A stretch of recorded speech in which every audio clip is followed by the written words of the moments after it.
July 17, 2025 ఇవి తెచ్చి నాటుకున్నాయి. చిక్కుడు బాధ బాగా వస్తుంది. ఇక్కడ చాలా సర్ప్రైజ్ అనమాట. నేనే చూడలేదు 3 రోజులు. ఎంత పెద్ద ఆనపకాయ వచ్చిందంటే అంత పెద్ద ఆనపకాయ వచ్చింది. ఆనపకాయ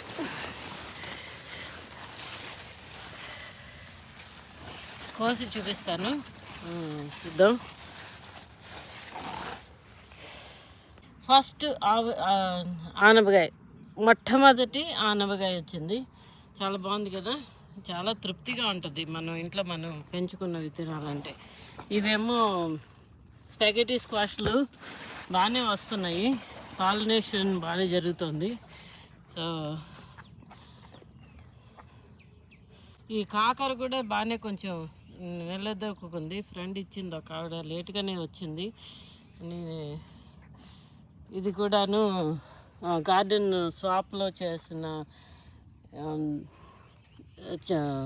చిలకడ దుంప, అది కూడా బాగానే ఉంది.